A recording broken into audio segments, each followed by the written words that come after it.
Buenos días, bienvenidas y bienvenidos a esta webinar con sentido de urgencia, renovando los compromisos para cerrar las brechas de atención de los servicios esenciales para mujeres y niñas que sufren violencia. Mi nombre es Neus Bernabeu y soy la asesora regional en Género y Juventud del Fondo de Población de Naciones Unidas y voy a estar moderando esta webinar. Recordar que la sesión cuenta con traducción al inglés y con interpretación de lengua de señas internacional. Primero de todo, me gustaría recordar brevemente el marco de esta webinar. Esta es la última del segundo ciclo de webinars de la Comunidad de Servicios Esenciales para la atención a mujeres y niñas sobrevivientes de violencia, que son dos ciclos de webinars que hemos realizado en 2020. Esta Comunidad de Servicios Esenciales es una comunidad que reúne a gobiernos, sociedad civil, academia, agencias y organismos de Naciones Unidas y de la cooperación internacional que están comprometidos con la búsqueda de soluciones para erradicar la violencia de género. Este espacio de intercambio se organiza en el marco del programa regional Spotlight, que es una iniciativa impulsada por la Unión Europea y el Sistema de Naciones Unidas para poner fin al feminicidio en América Latina y el Caribe. En concreto, esta webinar ha sido organizada en conjunto con la Organización de Estados Americanos a través de la Secretaría Técnica del Mecanismo de Seguimiento de la Convención de Belén do Pará, MESECBI, de la Comisión Interamericana de Mujeres, de la CIM, y el Fondo de Población de las Naciones Unidas, UNPA. Y tiene dos objetivos principales. Por un lado, presentar los resultados del documento de análisis de brechas en las capacidades estatales de servicios esenciales para mujeres y niñas en situación de violencia. Este análisis, recordar que se ha realizado a partir de los resultados del tercer informe hemisférico de cumplimiento de los estados de la Convención Belén do Pará y de los estándares del Programa de Servicios Esenciales para Mujeres y Niñas que sufren violencia, que muchos países están implementando también en América Latina y el Caribe. Desde ambas instituciones creemos que este es un importante avance para fortalecer y monitorear la respuesta de los estados a la violencia contra las mujeres y las niñas en la región. Como segundo objetivo, pretendemos analizar con expertas de la región, con los países, las principales brechas identificadas en materia de prevención, en materia de servicios de salud, incluida la salud mental y la salud sexual y reproductiva, las brechas en servicios sociales, en servicios policiales y judiciales, con la intención de que este análisis de brechas, estas identificaciones, nos permitan también fortalecer el compromiso de los estados para la respuesta a la violencia contra las mujeres y las niñas. Quiero agradecer en este momento muy especialmente la presencia de Tatiana Rein, presidenta del Comité de Expertas del MESECBI, Marcela Guaita, vicepresidenta del Comité de Expertas del MESECBI, Leila Barster, experta de Brasil del Comité de Expertas del MESECBI, Hilda Morales, experta de Guatemala también del Comité de Expertas, y Mirta Iglesias, experta en temas de salud por parte de la organización CLADE. Es un verdadero privilegio poder contar con la participación de todas ellas en este webinar.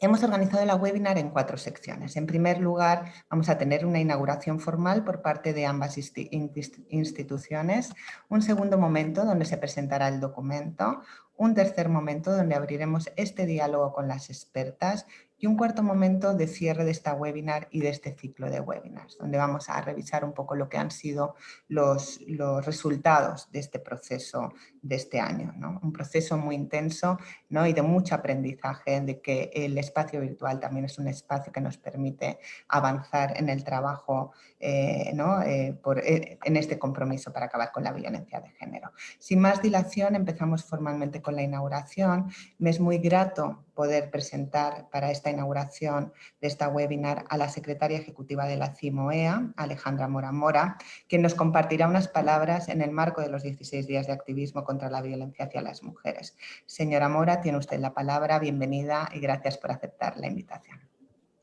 Gracias, Neus. Un saludo a vos y a todos los equipos que están trabajando en este proceso. Saludo, por supuesto, a mi compañero y amigo Harold, director de UNFPA, a Tatiana Reim, y la presidenta de nuestro comité de expertas, y también a Hilda y a Marcela Guaita, que son del comité de expertas, y a todas las compañeras que nos están escuchando hoy en este espacio, a los equipos, a Luz Patricia, a Ale Negrete. Un abrazo. Miren, muy satisfecha de poder hacer cosas en conjunto y de mover esta profunda violencia que ocurre en toda la región. Y celebro estas alianzas para poder trabajarlo. La violencia contra las mujeres y las niñas no tiene fronteras y está ocurriendo en todos los ámbitos, en la casa, en la escuela, en el trabajo, en las relaciones personales, en el espacio público, y tiene unos impactos que nos hacen que estas personas no tengan acceso igualitario a los servicios esenciales necesarios para el desarrollo integral. Trabajar entonces en conjunto todos los indicadores que se han elaborado del Comité de Expertas del MESECBI, que es una guía muy valiosa, que lo que hace es recoger las bases de cómo los estados tienen que ir avanzando para eliminar cada una de las barreras estructurales para este derecho a la vida libre de violencia. Con el paquete de servicios esenciales que viene trabajando el Fondo de Población, esta sinergia realmente lo que ha dado son resultados que permiten entonces de mejor manera dibujar las obligaciones de los estados. Este diálogo entre ambos instrumentos solo garantiza realmente los derechos de las mujeres y las niñas. Por eso celebro este espacio y sé que el seminario va a profundizar todos los elementos que se han encontrado en este estudio. Yo solo quisiera destacar dos de ellos que me parecen esenciales. El primero es el rol que juegan los servicios educativos como un mecanismo para prevenir la violencia contra las mujeres. En la educación escolar, esta que sirve de elemento catalizador para que las niñas y los niños asuman o no los roles tradicionales de género. Es ahí donde está el punto de inflexión porque es uno de los espacios de socialización más importantes. Y esta visión, digamos, del imaginario colectivo y de las desigualdades entre los hombres y las mujeres y que podamos socializar desde otro lugar, desde otro imaginario colectivo, para cerrar las brechas de igualdad desde esta temprana edad, es realmente lo que promueve un desarrollo igualitario. En ese sentido, enfocar la atención para eliminar las barreras de género en el ámbito escolar constituye un esfuerzo de prevención que debe de impulsarse con mucha fuerza en toda la región. Además, quisiera solo contextualizar que la pandemia de COVID nos ha dejado realmente una ecuación muy complicada cuando la educación está colocada toda en las casas y de manera digital. Esto tiene un reto que exacerba la profundización de algunas desigualdades, no solamente porque quienes no tienen acceso a toda la tecnología, sino por lo que significan esta cantidad de niñas y niños estudiando y estando todo el día frente a estos cuadritos y con las formas de violencia que se enfrentan desde estos espacios. Urge entonces que la comunidad educativa se pregunte por todas estas situaciones de cambio, de nuevas realidades. Urge entonces nuevos mecanismos para identificar los casos de violencia, ya no solamente in situ en los colegios y en las escuelas, sino dentro de las casas y cómo hacerlo a través de unidades y formas especializadas. El otro punto que me parece importantísimo es la atención de la violencia sexual y los embarazos adolescentes, producto de esta violencia sexual, y que además se vienen acrecentando justamente con la pandemia de COVID. Por supuesto que este es un tema que debe ser prioritario. Todo lo que hemos señalado tiene que ver con la responsabilidad de los estados y por eso para la multilateralidad como UNFPA, como la OEA, centrar los esfuerzos en evidenciar las formas de prevenir la violencia en todas las jurisdicciones y ser un motor de cambio es nuestro trabajo y hacerlo juntos me parece ideal. Termino señalando que que prevenir precisa de recursos asignados, precisa de la inclusión de los hombres y mujeres, pero de los hombres particularmente adolescentes y niños hay que hacer una estrategia directa en este grupo. Precisa de un marco jurídico que garantice la igualdad. Es necesario contar con diagnósticos focalizados cada vez de mejor manera y interconectar todas las medidas que se vayan generando y por supuesto construir capacidades para empoderar a mujeres y niñas en todos los niveles de desarrollo. Así que espero que todas estas metas sean un colectivo, las profundicemos y podamos trabajar en alianzas como las que estamos hoy marcando. Muchas gracias y un abrazo a todas las personas que nos están escuchando y hoy celebro que sea un buen seminario. Muchísimas gracias, Alejandra, por tus palabras. Yo creo que esta alianza es una alianza sin duda con resultados ya muy concretos y que esperamos siga creciendo en el futuro, porque hay que trabajar juntos para erradicar, ¿no?, esta pandemia, que es la pandemia de la violencia de género también. Gracias por recordarnos el rol central de la educación, ¿no?, y del sistema educativo y por no solamente para la prevención, sino para detectar esos casos de violencia que ocurren en el propio sistema educativo y en las familias. Gracias por tu participación y seguiremos, ¿no?, en este trabajo y en este camino conjuntamente. Quiero ahora darle la palabra al director regional del Fondo de Población de Naciones Unidas, UNFPA, Harold Robinson, para que nos comparta su mensaje. Bienvenido, Harold, adelante. Gracias, Neus. Buenos días a todas y a todos. Claro, saludar muy especialmente a mi estimada Alejandra Mora, secretaria ejecutiva de la CIM, mi compatriota, amiga y compañera, como bien ha dicho ella. A las distinguidas expertas de MECSEVI, a las autoridades y representantes de los gobiernos, a las personas que integran las organizaciones de la sociedad civil, a todas las personas que están hoy participando en esta webinar. Bueno, creo que no sé si Neo dice es una pandemia de violencia de género, pero creo que más bien es un mal endémico que nosotros tenemos en esta región. No sabemos los datos, ¿no es cierto? Con 14 de los 25 países con las tasas más altas de femicidios en la región. 1.100.000 niñas, adolescentes de 15 a 19 han experimentado violencia sexual o otro tipo de acto sexual forzado. Una de 3 mujeres en la región ha sufrido violencia física o sexual en algún momento de sus vidas.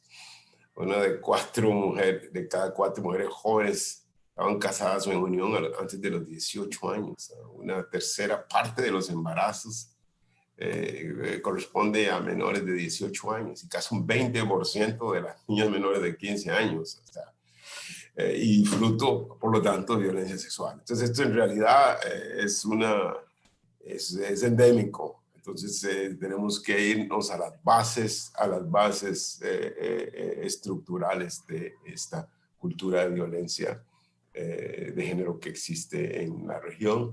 Infelizmente, sí, la pandemia tiene además, ¿no es cierto?, consecuencias sociales y económicas, pero además devastadoras para las mujeres y las niñas.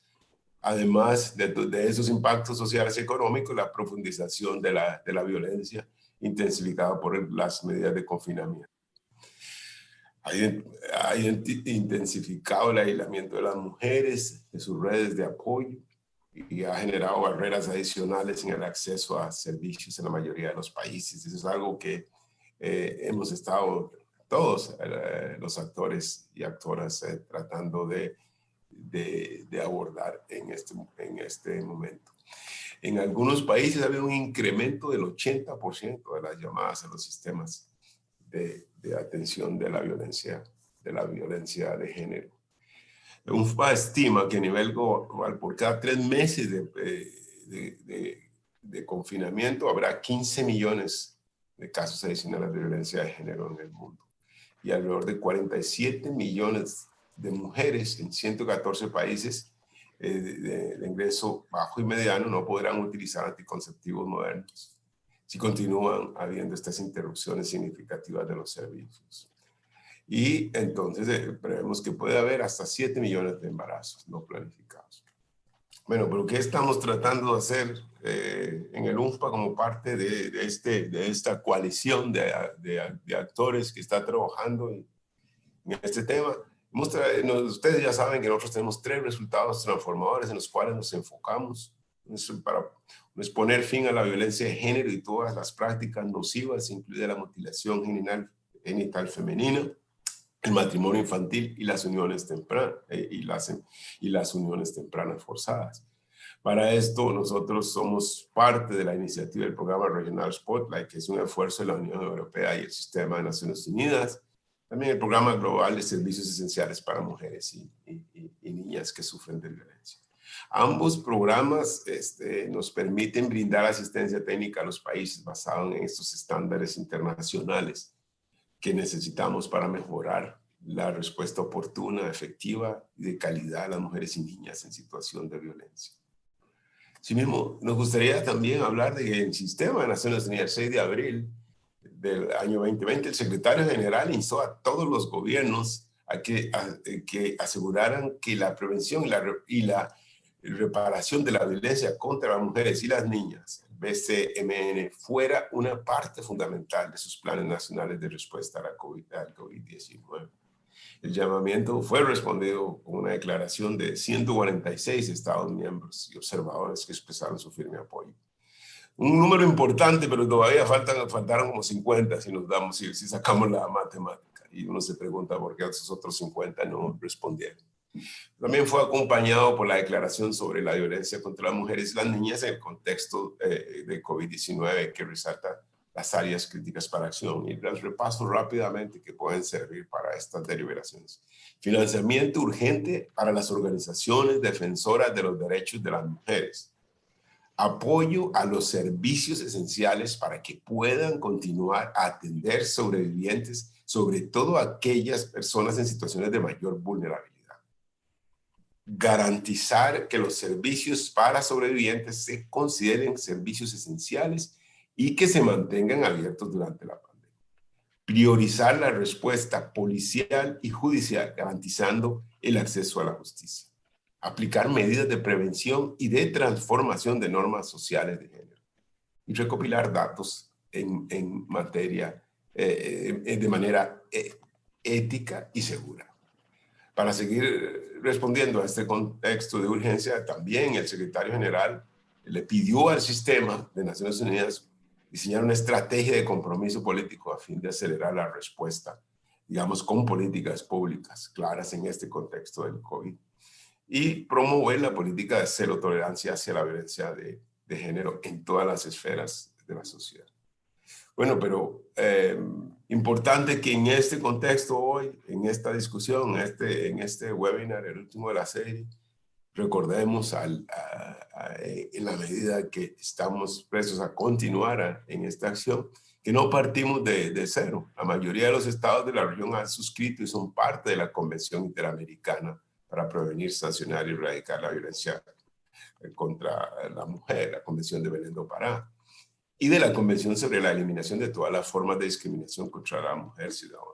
Entonces es importante que los estados honren y renueven esos compromisos y obligaciones asumidas en ambos instrumentos. Ese es un papel importantísimo de los organismos internacionales y la sociedad civil, garantizar la rendición de cuentas y continuar trabajando para que los estados cumplan con estos compromisos y esas promesas que han hecho durante tanto tiempo a las mujeres de garantizarles una vida libre de violencia. Sabemos que hay esfuerzos importantes, pero también existen brechas en las capacidades de los estados. No es cierto, no es solo voluntad política, pero también hay que tener capacidad, porque estas brechas a veces no les permiten responder de manera integral. Sobre todo desde una perspectiva interseccional, con todos los aspectos y todas las dimensiones. Estas brechas es importante identificarlas para poder dar respuesta, cerrarlas y entonces garantizar que los estados puedan responder adecuadamente.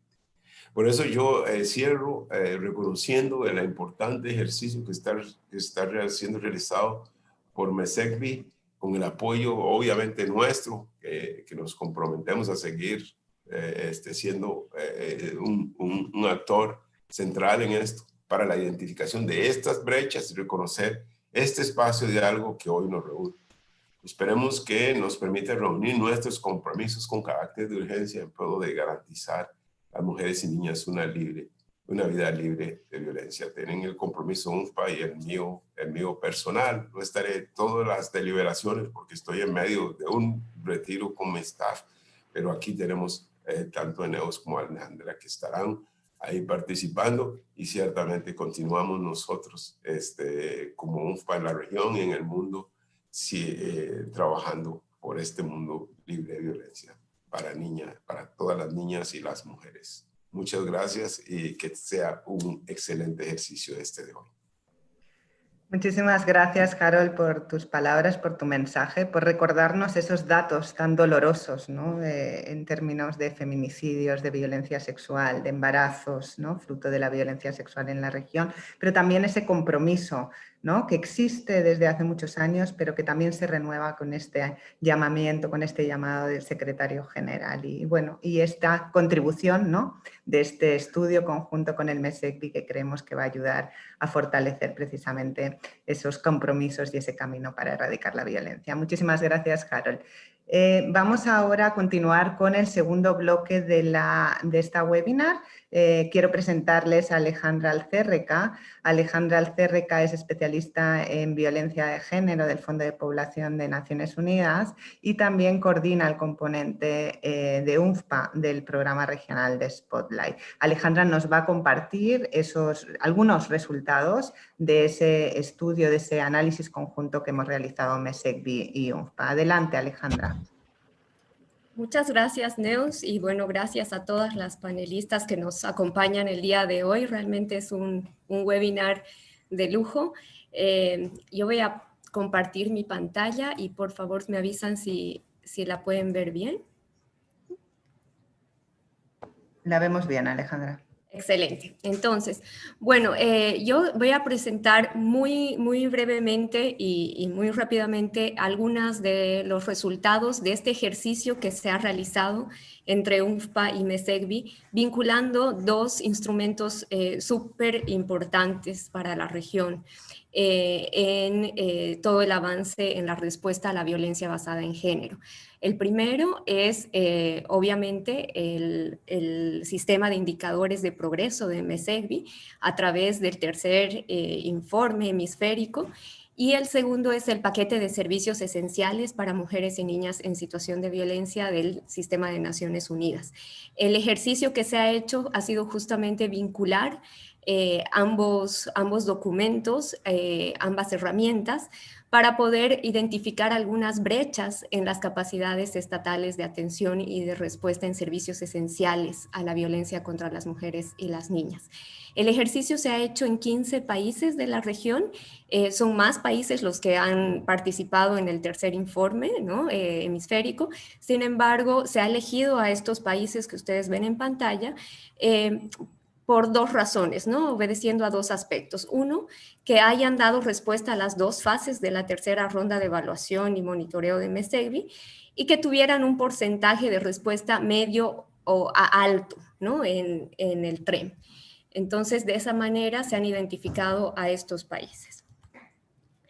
Los objetivos de esta investigación, como bien lo decías, Neus, es hacer un ejercicio de comparación, ¿no? de los servicios existentes en los distintos ámbitos de atención para determinar la capacidad estatal de cumplimiento de las obligaciones internacionales en materia de violencia contra las mujeres, y además visibilizar las brechas que pudieran haber en la atención y también en los registros de casos de violencia contra las mujeres y las niñas a través de este cruce de indicadores sobre la prevalencia de la violencia en el caso de los países que han podido reportar estos datos, los registros administrativos de casos atendidos y los servicios identificados por cada estado.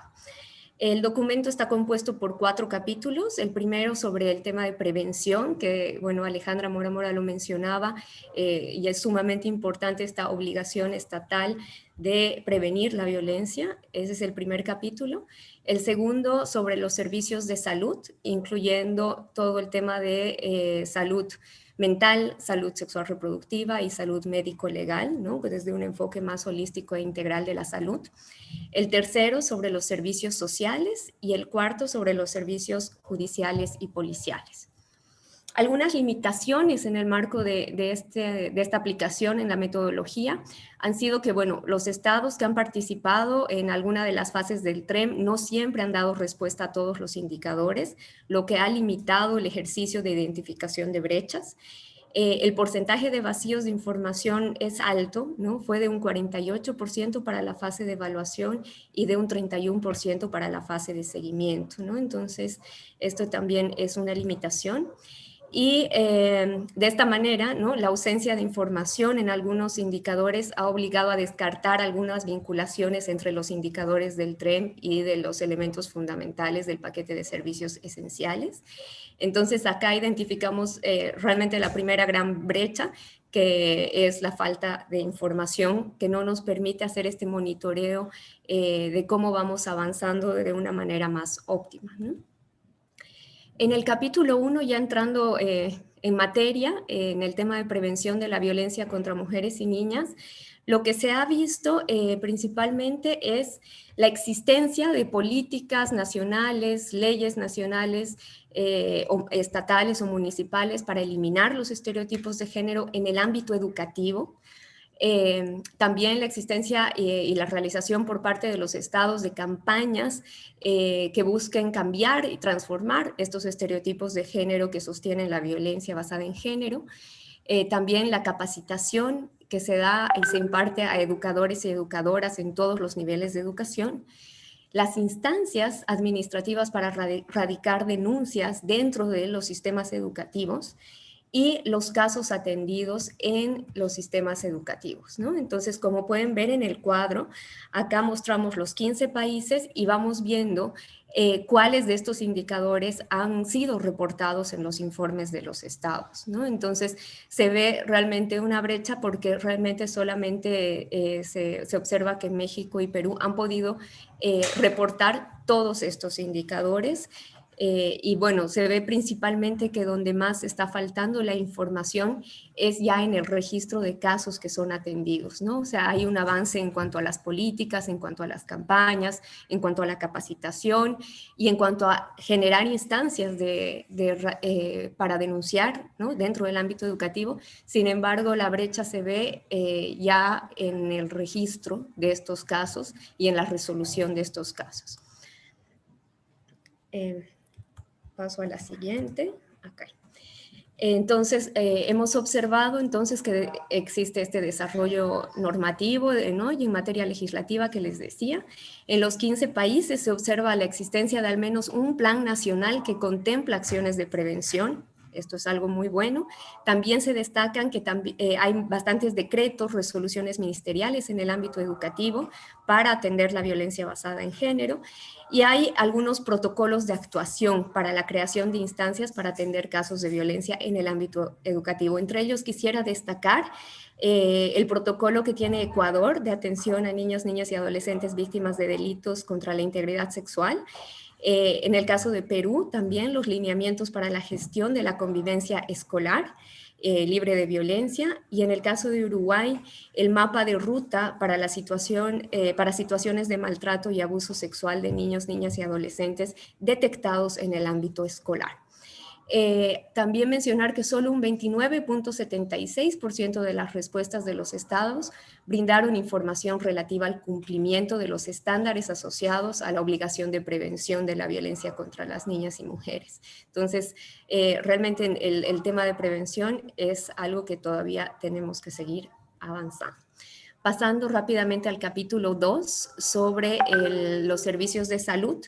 Este se ha enfocado en revisar, y los indicadores en realidad que ha vinculado son el número de programas de salud pública que atienden a mujeres sobrevivientes de violencia, la existencia de protocolos de atención la existencia de protocolos de atención en materia de salud sexual y reproductiva específicamente, todo el tema de atención médico-legal, ¿no? Y toda la documentación de pruebas forenses para los casos de violencia, y también si existen leyes, políticas, servicios en materia de salud mental. Acá los hallazgos han sido nuevamente que hay algunas brechas todavía en la información que han reportado los estados. Solamente Colombia ha completado, digamos, todos estos indicadores en cuanto a servicios, personal capacitado, personal dispuesto en los servicios de salud y las atenciones por casos de violencia. En los demás casos, en los demás países, vamos viendo que si bien se tienen los servicios, se tiene personal capacitado, ya no se da mucha información sobre el personal dispuesto en estos servicios, es decir, qué personal está disponible en los servicios de salud para la atención a la violencia, y nuevamente el tema del registro administrativo de los casos atendidos, ¿no? Que es donde hay tal vez mayor brecha de información. En el caso de Colombia, como el ejercicio estaba completo, hemos podido hacer el ejercicio, ¿no?, de vinculación entre la prevalencia de la violencia contra las mujeres para el año 2018, que alcanzaba 96.452 casos, ¿no?, de mujeres que habían sufrido algún tipo de violencia, el personal médico y el personal de salud mental disponible, ¿no? Entonces ahí tenemos los números en cuanto a médicos generales, médicos forenses y psicólogas, y el resultado, digamos, de cuántos casos estarían atendiendo este personal de salud en cuanto a la prevalencia de la violencia. Y ahí vemos las grandes brechas en cuanto al personal disponible y capacitado para atender la cantidad tan tremenda de casos de violencia, ¿no? Entonces, ahí vemos, por ejemplo, en el caso de los médicos forenses, ellos tienen que atender los 27 médicos forenses que están dispuestos, ¿no?, y que el Estado colombiano ha reportado en el informe, deben atender 2.718 casos de violencia, cada uno, ¿no? Entonces ahí realmente existe una brecha de médicos forenses muy importante. Lo mismo pasa con los psicólogos y psicólogas, ¿no? Tenemos 46 psicólogos formados que tienen que atender cada uno 1.751 casos, ¿no?, por cada psicólogo. Entonces, este es el ejercicio interesante cuando ya vamos viendo qué personal se tiene disponible y vamos comparando con la cantidad de casos de violencia que reporta cada país. En cuanto a salud sexual y reproductiva, vemos que bueno, 11 de los países han reportado legislación específica en materia de atención a la violencia y atención a la salud y los derechos sexuales y reproductivos. Además, cuentan con programas de salud pública para mujeres y niñas en cuanto a la atención en salud sexual y reproductiva, y además cuentan con protocolos de actuación. Sin embargo, a la hora ya de reportar las atenciones en sí, ¿no?, el número de niñas embarazadas que acuden a controles prenatales, que se atienden el parto, que se atienden el aborto en servicios públicos de salud, ahí vemos que hay bastantes brechas de información, ¿no? Entonces, solamente 2 estados han podido completar todos los indicadores acá propuestos, que son Ecuador y República Dominicana. En cuanto a salud mental, las brechas de información realmente se acrecientan. Si bien hay un avance en cuanto a las leyes de salud mental que incorporan este tema como fundamental en la respuesta a la violencia, merma un poco más cuando se ven programas específicos de salud mental, protocolos, ahí baja muchísimo, digamos, el nivel de reporte de los estados. Y en servicios, si bien hay algunos países que han reportado que tienen servicios, nuevamente el registro administrativo de las atenciones, ¿no?, de los casos de violencia en el marco de la salud mental ya, bueno, no se cuenta, ¿no?, con esta información. Entonces, ahí tenemos el tema de salud mental, que hace falta realmente un avance.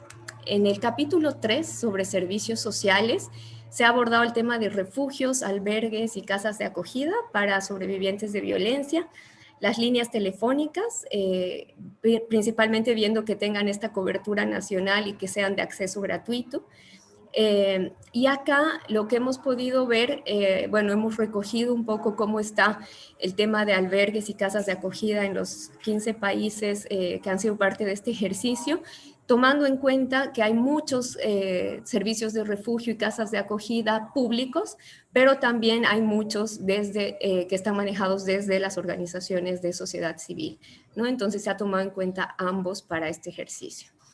Se ve, por ejemplo, el rol fundamental de los refugios y casas de acogida como una medida de protección y un servicio realmente que salva vidas, ¿no?, de las mujeres sobrevivientes de violencia. Entonces acá tenemos el reporte de Chile, Costa Rica, Ecuador, México, Panamá y Paraguay en cuanto a los casos atendidos y las mujeres y niñas y adolescentes que han sido remitidas a casas de acogida en los diferentes años. Yo creo que es un servicio social sumamente importante como una medida de protección y como un servicio que salva vidas, ¿no? En cuanto a las líneas de atención telefónica, este son el reporte que han mandado los estados. Prácticamente todos los países cuentan con líneas telefónicas de atención a la violencia contra la mujer. Y prácticamente todos, solo algunos países no tienen contemplado el registro de llamadas. Sabemos que es mucho más fácil el reporte, digamos, en cuanto a las llamadas, entonces casi todos los países han reportado esto. Esto ha cambiado notablemente seguramente en este año, donde realmente ha habido un vuelco a fortalecer los servicios remotos de atención a la violencia, ¿no? Pero bueno, esta ha sido la información presentada a 2018.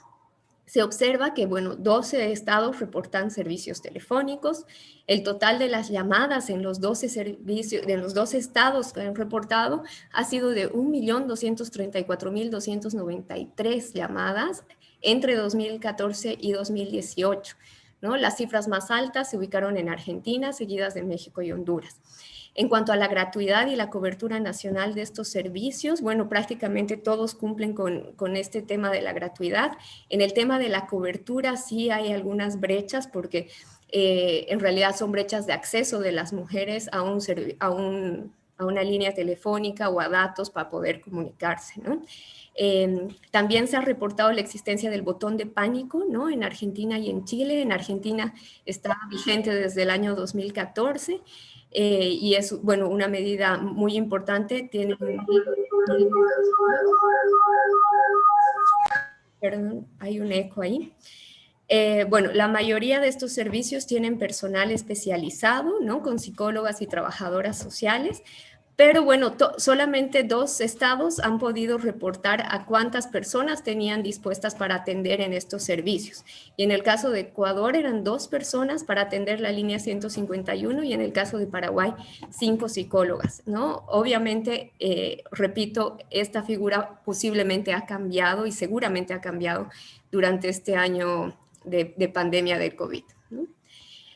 Y ya entrando al capítulo 4 y para finalizar, en cuanto a los servicios policiales y judiciales, hemos visto 2 indicadores principalmente.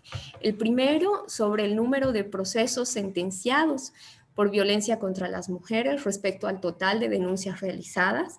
Sabemos que no todas las denuncias realizadas concluyen en un proceso judicial, pero hemos hecho una relación para ver realmente la brecha enorme que hay entre los casos denunciados y los casos sentenciados.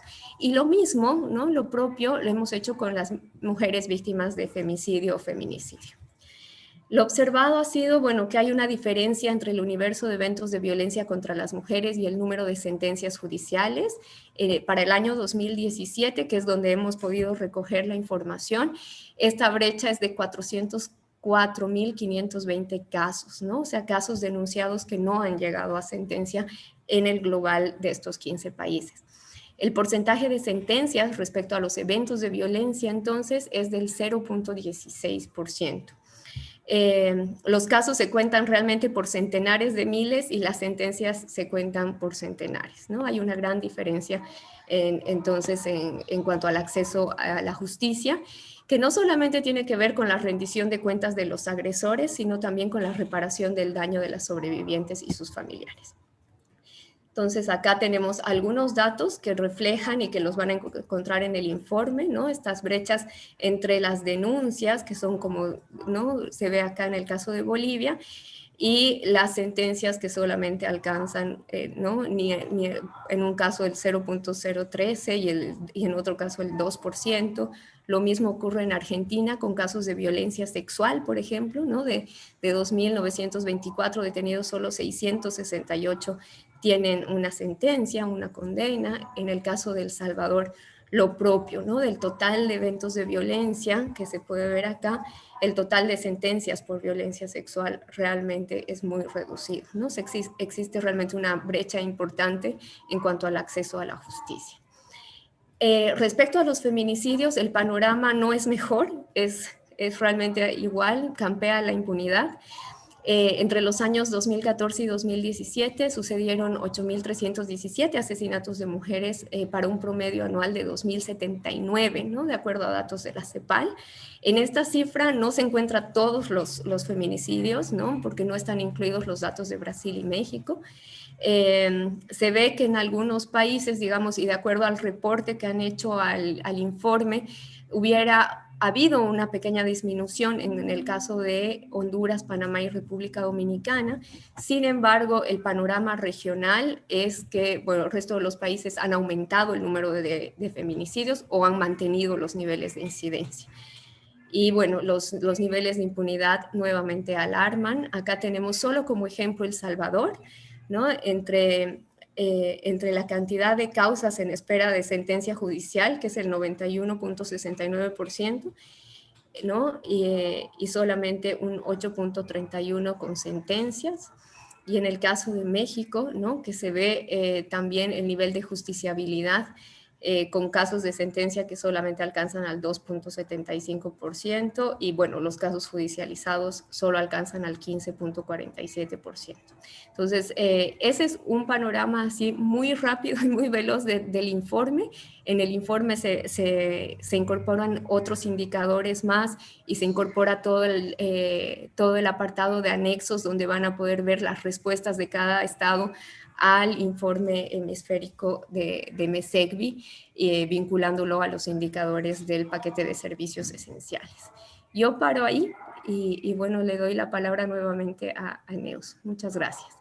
Muchísimas gracias, Alejandra. Excelente presentación. El informe es muy rico, ¿no? En cuanto a información. Está colgado en la página web del Fondo de Población de Naciones Unidas para que puedan ver con mayor detalle. Aquí ahora les vamos a compartir el enlace. Pero bueno, yo sé que es muy difícil resumir en tan poco tiempo todo un documento tan complejo, tan intenso en cuanto a información también. Así que muchísimas gracias, Alejandra. Quiero reconocer que esto ha sido un trabajo en el que hemos contado con el apoyo de Mireidis Marcano como consultora principal en este esfuerzo y en el que han participado tanto personas del UNFPA como del MESEGBI. Quiero reconocer obviamente a Alejandra Alcerreca, que ha estado liderando este trabajo desde el Fondo de Población, a Alejandra Negrete, a Luz Patricia Mejía. Entonces este es un esfuerzo, ¿no?, con apoyo de muchas manos también para que pudiéramos llegar a este producto final y que esperamos que sea de muchísima utilidad.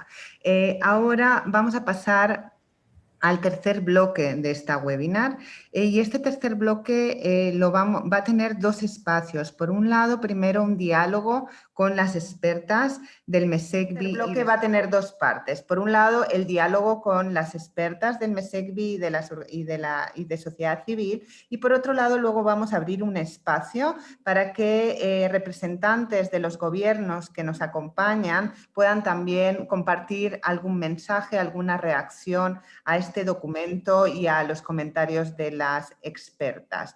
Los tiempos van a ser ajustados, pero bueno, vamos a intentar hacer el mejor uso posible del tiempo. Ahora ya con muchísimo gusto, Tatiana, te doy la palabra, presidenta del Comité de Expertas del MESEGBI. Es un honor tenerte aquí y agradecerte muchísimo que hayas aceptado esta invitación y la moderación de este panel. El micrófono es tuyo, adelante.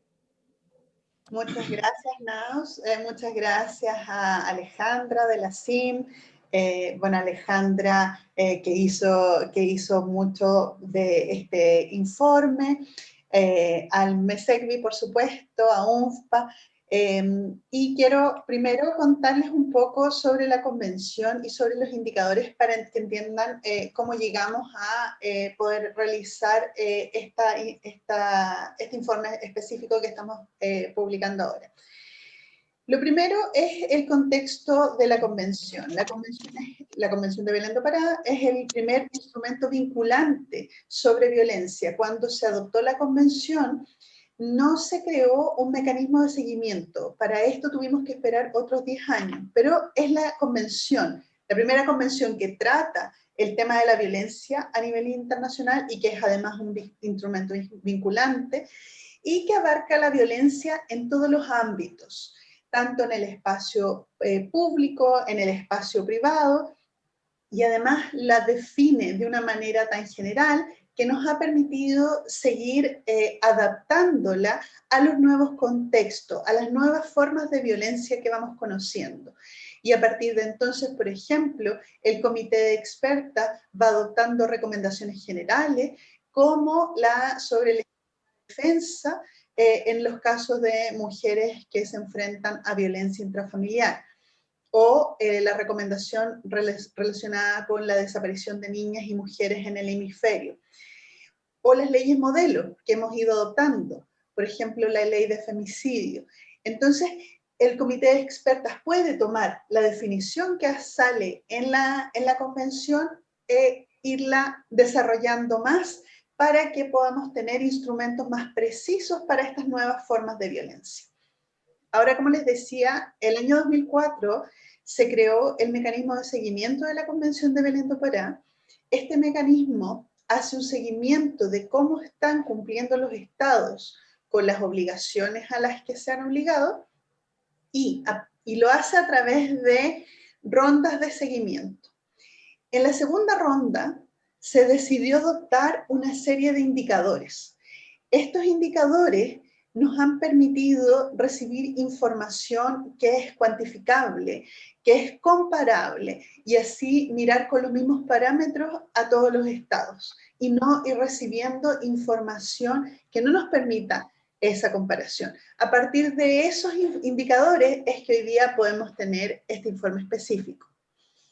Esos indicadores abarcan temas desde legislación, planes nacionales, acceso a la justicia, información estadística y diversidad. Entonces, no nos interesa solo si los estados han adoptado legislación contra la violencia hacia las mujeres, sino también cuáles son los planes que han ido adoptando, cómo esos planes se van aplicando, si las mujeres pueden acceder a la justicia, etc. Los indicadores, además, son, por un lado, estructurales, por lo tanto, miran a cuáles son los instrumentos que tienen cada uno de los estados, cuál es la organización del aparato institucional, cuál es el marco normativo que tienen. Luego también tenemos los indicadores de proceso, que lo que hacen es evaluar la calidad y la magnitud del esfuerzo que hace el Estado en la implementación de la cobertura que ofrece. Y por último tenemos los indicadores de resultados, que ven el estado de realización de los derechos, cuál es el impacto real de las estrategias estatales, o sea, si las mujeres efectivamente están gozando de una vida libre de violencia. En cada ronda le enviamos ese set de indicadores a los estados que nos responden. Además, recibimos información de parte de organizaciones de la sociedad civil, y buscamos nosotras también nuestra información. Entonces, con eso podemos tener realmente información bastante completa de qué es lo que está pasando en cada uno de los estados. Esta información la tomamos y hacemos recomendaciones a cada uno de los estados, pero además, en cada periodo hacemos un informe hemisférico, y con eso tenemos una visión de qué es lo que pasa a nivel regional. ¿Cómo están los estados? ¿Qué pasa en el ámbito legislativo? Si tienen efectivamente leyes que van más allá, por ejemplo, de la violencia doméstica. ¿Cómo están implementando esa legislación? Y si eso se está traduciendo efectivamente en que las mujeres puedan gozar de una vida libre de violencia. pero es información muy rica y a partir de eso entonces hemos además ido haciendo una serie de otros documentos que nos permiten mirar mucho más allá o mirar en forma específica ciertos aspectos que nos interesan. Entonces, a partir de eso es que se ha hecho esta investigación, entonces tomando indicadores específicos y podemos hacer las recomendaciones mucho más detalladas de dónde vemos que están los nudos críticos y dónde creemos que los estados efectivamente deben ir avanzando. Entonces, eso es mi pequeña introducción para que no nos atrasemos y a partir de ahora yo voy a moderar y le voy a ir dando la palabra a las distintas expertas. Para esto voy a pedirle a cada una que respete el tiempo, que son 5 minutos, para que respondan a las preguntas que les vamos a ir haciendo. Entonces, en primer lugar, le voy a dar el lugar a Marcela Guaita, que es la vicepresidenta del Comité de Expertas del MESECVI, quien nos va a hablar sobre prevención de la violencia contra las mujeres. Entonces, lo primero que te quisiera preguntar, Marcela, es ¿cuáles son las principales brechas que aún persisten en los países en la responsabilidad estatal de prevención de la violencia basada en el género? Gracias. En primer lugar, muchas gracias por su compañía, por estar presente acá. Como Tatiana nos decía, es muy importante que los estados puedan dar esta información y esto nos permite un aprendizaje regional. Entonces, cuando nosotros hemos visto que hay determinados indicadores que nos permiten una comparación, eso también nos permite un aprendizaje. En toda la región, como sabemos, hay mucha información sobre legislación, sobre protocolos, pero creemos que ahora se tiene que dar un paso más. Y justamente las brechas que hemos encontrado en materia de prevención de la violencia tratan de ver cómo estos protocolos se vinculan con los planes, por ejemplo, integrales. Y ahí hemos encontrado que no necesariamente hay una integración porque los planes, digamos, presentan determinadas líneas de trabajo y de repente hay esfuerzos simultáneos que no están conversando en relación con los protocolos, por ejemplo, en el ámbito educativo, que es un ámbito sumamente importante. De otro lado, no es posible identificar si existen estos procesos integrados y sistemáticos. Y esto es clave para brindar servicios efectivamente, no solamente a las mujeres sobrevivientes, sino también a las familias que pueden estar, digamos, teniendo un contacto en el sistema, pero no hay integración en los servicios. Entonces ahí tenemos retos importantes. Como ya se ha mencionado antes, México y Perú, y quiero reconocer esto especialmente, han podido completar todos los indicadores, por ejemplo, en materia de capacitación.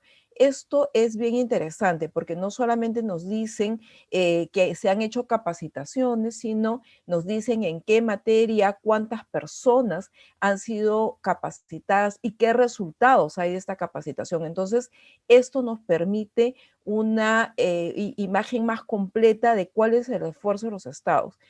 Hay otros esfuerzos que solamente nos dicen sí ha habido capacitación, pero no sabemos exactamente en qué temas. Y aquí queremos hacer un énfasis especial en el esfuerzo que se está haciendo en los funcionarios que están brindando estos servicios. Estas capacitaciones no pueden ser solo temporales, sino que tienen que ser más permanentes. En esa línea hay todavía una brecha de información sobre estos esfuerzos. Sabemos que los estados están haciendo, pero no tenemos información todavía sobre estos esfuerzos claramente integrados y quiero insistir en que lo que no se mide no se puede mejorar. Entonces, el recoger la información, el reportar la información ya es importante porque entonces esto nos permite justamente hacer estos comentarios. comunitarios. Otras brechas tienen que ver con las instancias para atender denuncias. Casi todos los estados han reportado que existen instancias, pero es difícil identificar cuál es su cobertura. Y lo que antes se ha mencionado, la accesibilidad. Es decir, existen instancias administrativas, pero todavía no tenemos la información de en dónde están, a cuántas personas están siguiendo. Y yo me quedaría ahí en esta primera intervención. Gracias.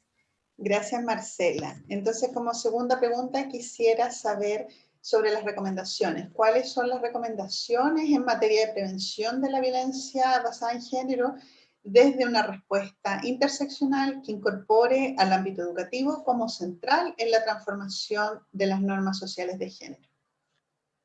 Sí, efectivamente, ya he mencionado algunas de estas brechas y por lo tanto las recomendaciones corresponden a estas brechas. Por ejemplo, necesitamos que haya esta información y hemos dicho, estamos construyendo esto, pero ahora lo que se requiere es que esta información se recoja periódicamente para poder ayudar en la comparabilidad, para ver si efectivamente estamos creciendo en coberturas, creciendo en atención o si hay que corregir y entonces insistir en la medición periódica, en la información, nos ayuda a ver el impacto. Otra recomendación muy importante es saber medir los resultados, ¿no?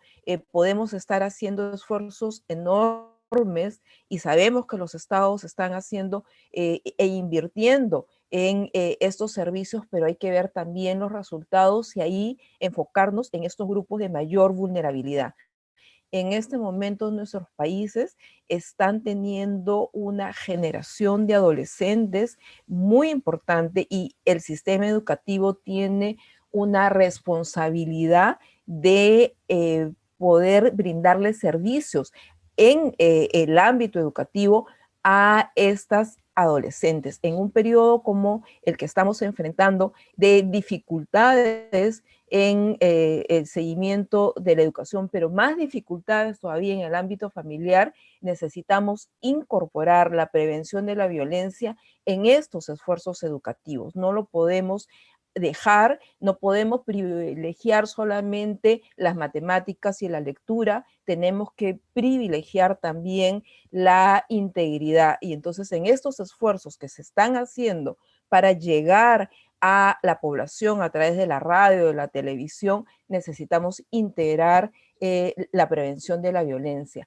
La otra recomendación es articular los procesos de prevención entre los diferentes sectores. Educación, salud, justicia, son sectores que son claves para la prevención de la violencia, la prevención general, digamos, en el ámbito educativo, pero también la prevención secundaria cuando las personas y especialmente las mujeres que tenemos tanto contacto con los servicios de salud puedan identificar situaciones de violencia antes que la denuncia. ¿Por qué? Porque ya sabemos que es un porcentaje mucho menor de mujeres que denuncian.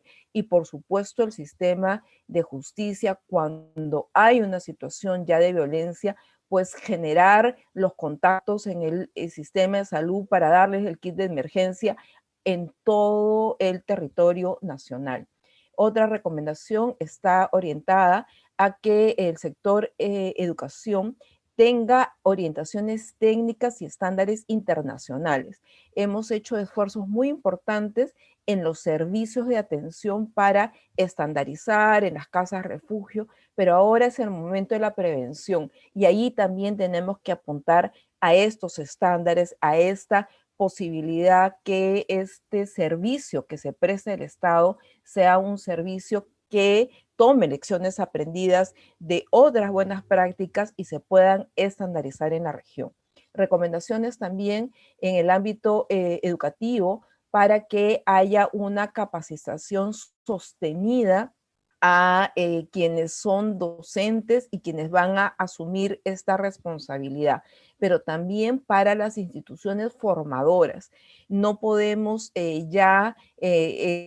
dejar el tema de prevención de la violencia solamente en talleres y capacitaciones cortas. Creemos que las instituciones educativas tienen acá un rol importante, las instituciones formadoras de profesionales tienen acá una oportunidad para poder reforzar el sistema y que estas nuevas generaciones de profesionales tengan ya el desarrollo de habilidades frente a esta problemática que sabemos es una problemática que nos va a acompañar, pero que necesitamos estar mejor preparados cada vez para poder responder de una manera permanente y sistemática, y entonces las competencias de estos nuevos profesionales son importantes. Y una recomendación para evaluar estos esfuerzos. Es muy importante priorizar un presupuesto para la evaluación de los resultados, a los cuales no hay que tener miedo.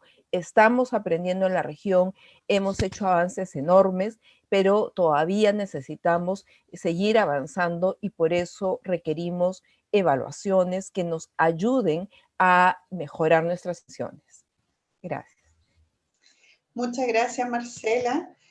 Ahora vamos entonces a pasar al segundo bloque, en donde le voy a preguntar a Mirta Iglesias, quien es experta en temas de salud de Claven y se va a referir efectivamente a los servicios de salud, incluida la salud mental, la salud sexual y reproductiva.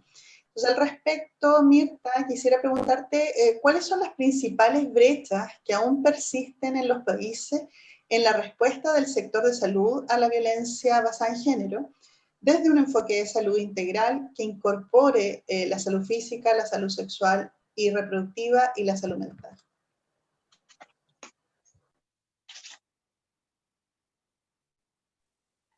Bueno, muchas gracias por la presentación, muchas gracias por la invitación de parte mía y de parte de Claven. Como estaba diciendo Marcela recién, existen numerosas, diría hasta infinitas casi, espacios o grietas que no permiten la real integración entre legislaciones vigentes, en muchos países existen, y la implementación real en los servicios de salud. Los servicios de salud en toda la región, salvo honrosas excepciones, están cruzados por construcciones socioculturales que atraviesan desde la formación de las personas como individuos, no importa la capacidad que tengan o la formación académica que tengan, y que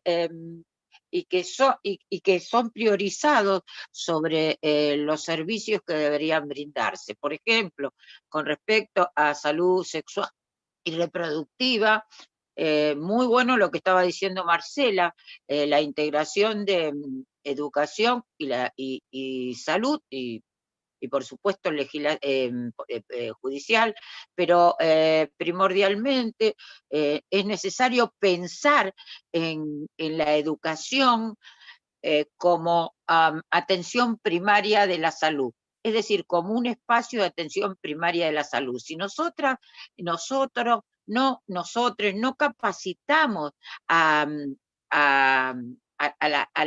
espacio académico que posteriormente va a ser formador y va a ser capacitador de otras edades, de otros grupos étnicos y del futuro en las distintas especialidades, no vamos de ninguna manera a poder implementar realmente dentro de los espacios de protección de los derechos de las mujeres, de las niñas, de los niños, de los adolescentes e incluso de las diversidades sexuales, nuevas formas para aceitar el proceso de implementación real de esta problemática. hay legislación específica, por ejemplo, en algunos países con respecto también a salud mental, pero, por ejemplo, el único país que sí tiene una ley específica de salud mental es Argentina, de lo registrado, pero además de eso, esa implementación de salud mental cuando se cruza con otros problemas de salud sexual y reproductiva, para dar un pequeño ejemplo, las mujeres que no acceden a los anticonceptivos y que tampoco acceden al aborto en la región, aún habiendo también en ese aspecto legislación pertinente o códigos o leyes o resoluciones, esto produce una brecha terriblemente grave entre la atención de la salud mental que produce esa inexistencia de asistencia, por ejemplo, en los abortos en niñas menores, por supuesto, de 15 años, que generalmente son situaciones de aborto producidas por violaciones o abusos familiares o abusos sexuales, pero en la mayoría producidos dentro de las familias. O sea que se interrelaciona todo este sistema de tal forma que la articulación de la falta de capacitación o la falta de personal pertinente en los espacios de personal pertinente capacitado, en los espacios de justicia, de educación o de formaciones académicas específicas, hacen de que todo el mecanismo de articulación de salud sexual y reproductiva se vea retrasado aún hasta para el uso o para el acceso a anticonceptivos. Más allá de las diferencias que existen entre varones y mujeres en el hecho de la utilización de los anticonceptivos y de que las construcciones de género las refuerzan. No sé si quedó claro el tema en esto, lo que me preguntaste. Muchas gracias. Y ahora también te quiero preguntar, a partir de esas brechas, entonces, ¿cuáles serían las principales recomendaciones que podrías dar desde la sociedad civil, desde CLADEN, para mejorar la respuesta y cerrar las brechas de atención identificadas desde el sector salud? Bueno, nosotras desde CLADEN venimos pensando algunas cuantas cosas interesantes, algunas las estamos discutiendo aún y otras sabemos perfectamente que va a demorar mucho en poderse llevar adelante o van a terminar necesitando más profundización. Si hacemos una mirada histórica con perspectivas de género, y teniendo en cuenta que América Latina y el Caribe es una de las regiones de mayores desigualdades sociales referido a las distintas, que refieren distintas autores y autoras, interpretamos que no solo se trata de tema de jerarquía de género, sino también de interseccionalidades que atraviesan a mujeres, niñas, niños y adolescentes ubicados por ello en tales circunstancias y en esa desventajosa situación. No es casual que el patriarcado neoliberal tenga oportunidad así de profundizar aún más las brechas existentes entre varones y mujeres, diversidades, etnias, clases sociales, edades, poder adquisitivo, en fin, entre esclavitud y sumisión y versus una vida digna. La penalización y negación, silencio, ocultamiento sobre el aborto obliga a experiencias desgarradoras primordialmente al tratarse de niñas embarazadas. Que estados nacionales, provinciales, municipales, distritales, etcétera, a pesar de legislaciones vigentes, códigos, decretos, resoluciones en los cuales se contempla la interrupción legal del embarazo por abuso sexual infantil realizan maniobras dilatorias, obstaculizan y vulneran los derechos e impiden el acceso a la interrupción legal del embarazo. Hay dos menciones recientes, una de ayer de Bolivia y otra también de ayer de Argentina, en lo cual se obligó a parir a una niña de 12 años a un embarazo producido por violación y de un embarazo gemelar. Y esto estando en la Argentina protegida por un código penal y reforzado por un fallo FAL del Superior Tribunal de Justicia de la Nación. Una de las recomendaciones específicas que nos interesa hacer es que trabajar junto con la construcción de las nuevas masculinidades. Aquí, por ejemplo, en Argentina hay un espacio desde varias universidades en las cuales trabajan académicos, funcionarios, políticos, políticas, por supuesto, académicas, en una relación entramada de la autoobservación y de acciones solidarias basadas sobre todo en la autorreflexión de los varones que integran estos grupos de reflexión de las nuevas masculinidades, con lo cual sería interesantísimo recomendar estos ejercicios de transversalización de nuevas formas de conocimiento para que desde la educación y desde la salud pudieran verse los pros y los contras de las ausencias de estos espacios.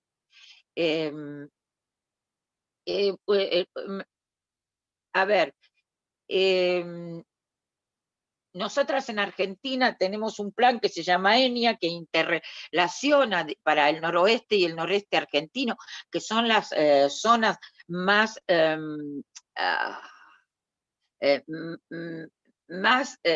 marginales o marginalizadas con respecto a los embarazos de adolescentes y de niñas, y que está trabajando en 3 áreas. Una área es la ESI, la educación sexual integral, la otra es Planenia, tiene 3 patas, la educación sexual integral, las conserjerías y la administración de píldoras anticonceptivas. Esto es una experiencia nueva de Argentina, en la cual se relaciona, ese plan ENIA quiere decir, es una prevención de embarazo no intencional en la adolescencia. Esas 2 áreas, las de salud y las de educación, están en ese plan ENIA totalmente interrelacionadas. El acercamiento, también recomendamos la necesidad de la formación de docentes y que aumentan la reproducción de los conocimientos y de los estímulos para que estas miradas de género, tanto desde las interseccionalidades como también de las dificultades y la mirada de las distintas jerarquías, faciliten un acceso a la justicia y un acceso a la salud mucho más importante si tenemos docentes formadas en estas áreas, desde la formación docente y empezar a implementarlo desde la educación inicial. Esto aseguraría a futuro también el seguimiento de estas acciones educativas sobre derechos sexuales y reproductivos, sobre salud en general, para continuidad en las universidades. Y nosotras creemos que también es importante los seguimientos y también el registro de referencias sobre los accesos o sobre las cantidades de personas que concurren a las conserjerías y de las personas que son atendidas antes de los embarazos, como los jóvenes, durante los embarazos y posterior a los embarazos.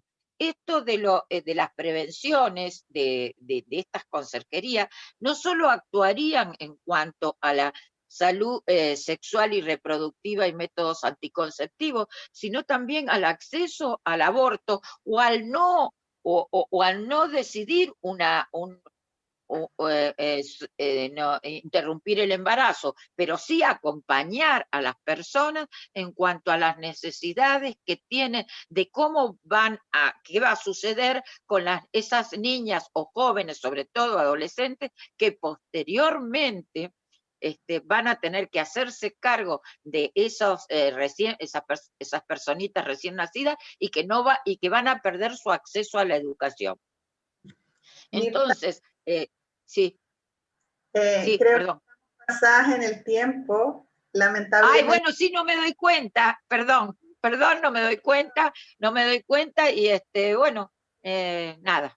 Y después otra de las recomendaciones, solo me queda una, que las fui anotando para no olvidarme en general, es el reconocimiento jurídico en la niñez y adolescencia de los periodos de implementación del principio de autonomía, sobre la autonomía progresiva de las niñas y de las jóvenes, tratando de neutralizar el impedimento familiar, sobre todo que produce la interrupción que no facilita la interrupción del embarazo, pero que tampoco las asiste en las situaciones de contención posteriores. Bueno, creo que nada más. Muchas gracias, Mirta. La verdad es que es muy interesante, pero claro, efectivamente tenemos poco tiempo y vamos a tener que seguir con las otras panelistas. Así que te agradezco y ahora doy lugar a Leila Barstedt, que es la experta de Brasil del Comité de Expertas del MESEGBI, que nos va a hablar sobre servicios sociales. Entonces, al respecto, Leila, quisiera saber cuáles son las principales brechas que aún persisten en los países en la respuesta de los servicios sociales a la violencia basada en género en cuanto a calidad, accesibilidad y su rol empoderador. Buenos dias a todos e todas, e muito especialmente a las companheiras, as colegas deste bloco. Eu creio que, como já se observou, muitos foram os avanços observados pelo Comitê de Expertas, né? Em relação aos planos nacionais, à legislação e avanços em matéria de serviços.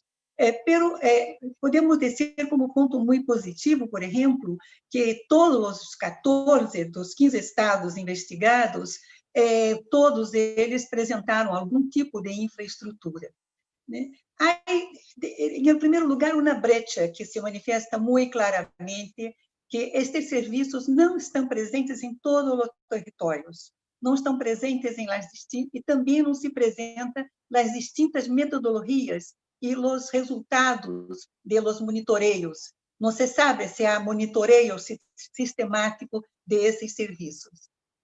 Nesse sentido, há uma preocupação também muito grande entre a cifra de casos de violência contra as mulheres e a amplitude ou não de los serviços existentes. Em muitos países, esses serviços têm caráter federal, mas em outros países são serviços situados em las municipalidades, em locais, não necessariamente atendem a todas as mulheres. Há também algo muito interessante quando se diz em serviços especializados em termos de assistência jurídica, né?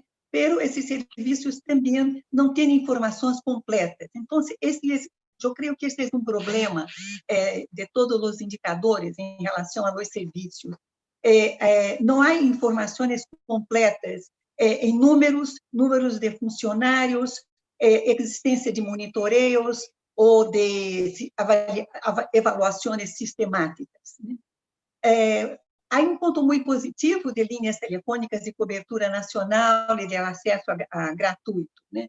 Pero não se ressalta, por exemplo, em los informes, que estas linhas telefônicas têm ou não personagens qualificados para apresentar as informações. Se há, por exemplo, formação em gênero, em violência de gênero, e todos os outros direitos previstos na Convenção de Belém do Pará ou na Convenção CIDO, por exemplo.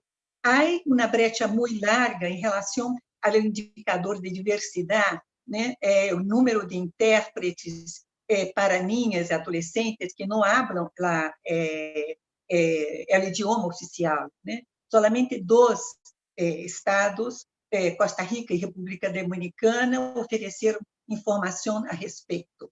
E também o indicador de diversidade, não há informação sobre o número de funcionários preparados para apoiar as mulheres com discapacidade.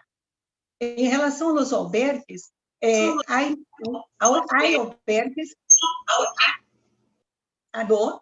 Em relação aos albergues, há albergues em todos os países, pero ainda são muito restritos em relação ao número de mulheres vitimadas por a violência. E nesse sentido, se há pontos muito positivos, como a existência de serviços, e que a grande maioria dos países reportam a existência desses serviços, na realidade, as brechas necessitam ser resoltas, necessitam ser superadas para que as mulheres tenham direito a uma atenção quando se estão em situação de violência. Não se habla, por exemplo, em prevenção de novas formas de violência. Que tipo de capacitação essas mulheres recebem para não se quedarem de novo em situação de violência? Estas são as brechas principais que tenho identificado en el tercer informe. Muchas gracias, Leila. Entonces, a partir de eso, ¿qué nos podrías decir? ¿Cuáles son las principales recomendaciones que darías desde el MESECVI para mejorar la respuesta desde los servicios sociales a mujeres sobrevivientes de violencia? Sí, una recomendación básica es la necesidad de ampliar la cobertura nacional de los servicios, ¿no? Também ampliar o número de funcionários capacitados e qualificados que tenham interação direta com as mulheres. Particularmente, se considerarmos a cifra, né, de existente, os dados existentes sobre um número muito grande de mulheres em situação de violência. É necessário também ampliar, né, os serviços de albergues, né? Esses serviços estão muito diluídos entre serviços de governo e serviços de organização da sociedade civil, e é importante que haja um aporte muito forte dos estados em la manutenção destes albergues, em la capacitação de seus funcionários. Há também necessidade de informação sobre reparação e autonomia financeira. Não se sabe se as mulheres que buscam esses serviços conseguem, né, reparações, seja do Estado, seja dos particulares, ou que essas mulheres estão em condições de empoderamento com a autonomia financeira, no que ocorre com essas mulheres depois que são atendidas por esses serviços. Tá? Há necessidade de termos este tipo de informação. Claro que é uma recomendação ampla, que é a necessidade de ampliar o pressuposto nacional.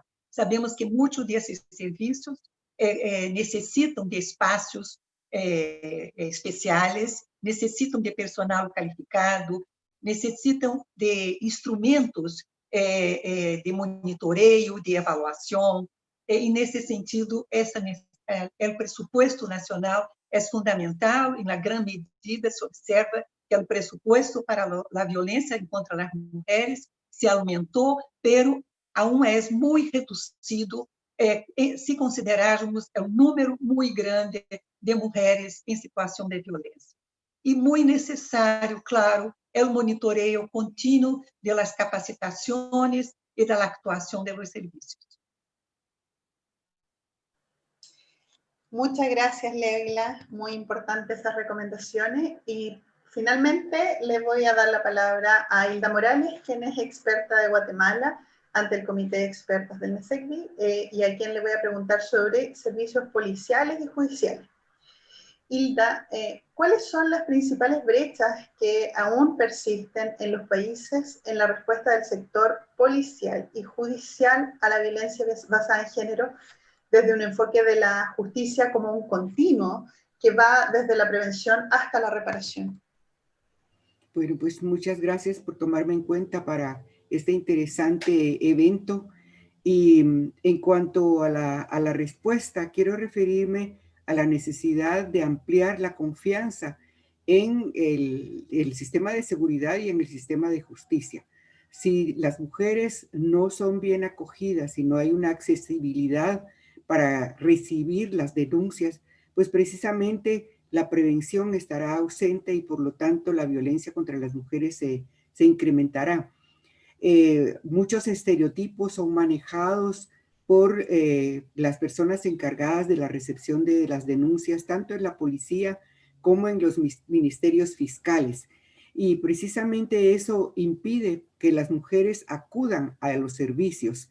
No solamente es muy difícil para ellas tomar la decisión de denunciar por todo lo que conocemos en cuanto a las dificultades, a los obstáculos que tienen las mujeres para denunciar, y al llegar a los servicios son prácticamente expulsadas cuando no hay una atención que sea cómoda para ellas desde el punto de vista del tratamiento personal, así como de los espacios que se disponen para recibir las denuncias, muchas veces sin privacidad, sin la acogida que necesitan las mujeres.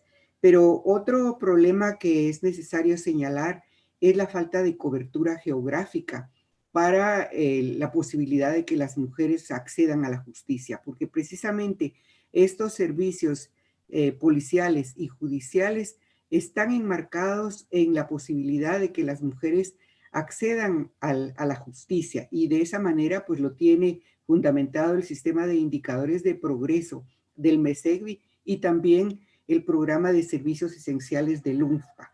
Y esta situación se da porque la mayoría de los servicios se rinden o se proveen en las capitales, en las ciudades principales, mientras que en los lugares rurales, en las comunidades remotas, no existen los servicios para que las mujeres puedan acceder a una protección policial, a una protección judicial.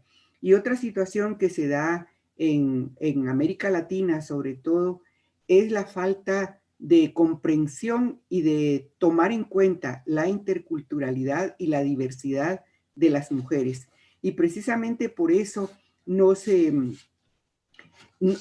cuenta con el número suficiente de intérpretes, o los oficiales, tanto de la policía como del sector judicial, desconocen el idioma de los lugares en donde están prestando sus servicios. Otro problema que se puede presentar en este caso es también la falta de coordinación interinstitucional. Esa coordinación que ha sido señalada por las panelistas que me antecedieron, en el sentido de coordinar desde los servicios sociales, los servicios educativos, los servicios de salud con el sistema de seguridad y de justicia, para atender inmediatamente que se conozca de un caso de violencia contra las mujeres y brindar las medidas de protección y de seguridad, tanto para las víctimas sobrevivientes como para sus familiares.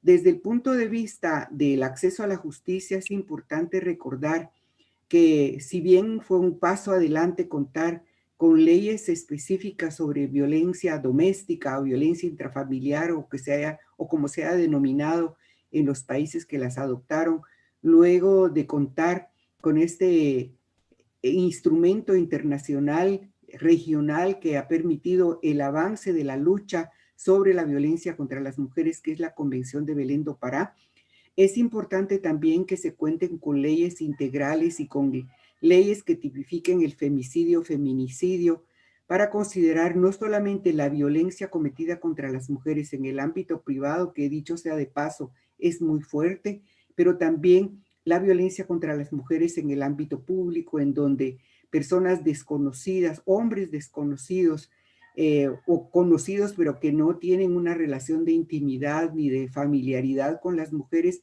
pues las acosan, las cometen violaciones sexuales, atentan contra los derechos humanos de las mujeres. Pero para poder llevar a cabo, para poder eficientar y para poder hacer una realidad lo que se contempla en las leyes, que desde ya consiste en una prevención general de la ley, es necesaria también la responsabilidad de los estados para proveer de presupuestos necesarios y de esa manera pues fortalecer el sistema judicial y el sistema policial. Es necesario también que las instituciones del Estado dedicadas al fortalecimiento y empoderamiento de las mujeres sean fortalecidos y de esta manera pueda ampliarse también la capacitación, no solamente sobre el tema de la violencia contra las mujeres, sobre el problema de la violencia contra las mujeres ahí donde se cometa, sino también para integrar, en el caso que nos ocupa de este mapa, de esta comparación y vinculación entre el paquete de servicios esenciales del UNPA y los indicadores, el sistema de indicadores de progreso del MESEGBI, para integrar el análisis de la información, la recopilación de la información, porque de esa manera pues podríamos apoyar desde el MESEGBI con medidas de carácter técnico, con acercamientos a los estados, a fin de fortalecer y eliminar esas brechas que se han presentado en la información y que por supuesto nos reflejan también una debilidad en cuanto a la intervención del Estado para contar con mejores servicios que establezcan la confianza de las mujeres en el sistema judicial y en el sistema policial. Yo me quedaría por aquí para no abarcar más tiempo. Gracias, Hilda. Y finalmente, ¿cuáles diría que son las principales recomendaciones desde el MESEGBI para mejorar la respuesta judicial y policial en la violencia basada en género, para cerrar las brechas en el acceso? Creo que bastante has abordado, pero si quieres respondernos esto. Bueno, pues es indispensable y lo hemos comentado en el MESEGBI, lo hemos incorporado también a los indicadores, la capacitación del personal policial, la capacitación del personal judicial, sin pensar que están separados los servicios judiciales de los sistemas de investigación. Es decir, los ministerios fiscales, los ministerios públicos, en coordinación todos, desde cuando se recibe la denuncia, sea en la policía o sea en los ministerios públicos, con también los servicios, el sistema de justicia. Pero no solamente tenemos que quedarnos en la capacitación que se debe dar tanto en las facultades de derecho para partir desde ahí en el conocimiento del problema de la violencia contra las mujeres, sino en las escuelas específicas que puedan tenerse en la policía, en las policías nacionales, que fortalezcan el conocimiento del problema y cómo actuar cuando se recibe una denuncia, también en las facultades de medicina, para que cuando las denuncias son conocidas en el sistema de salud puedan trasladarse inmediatamente al sistema de justicia, al sistema de seguridad.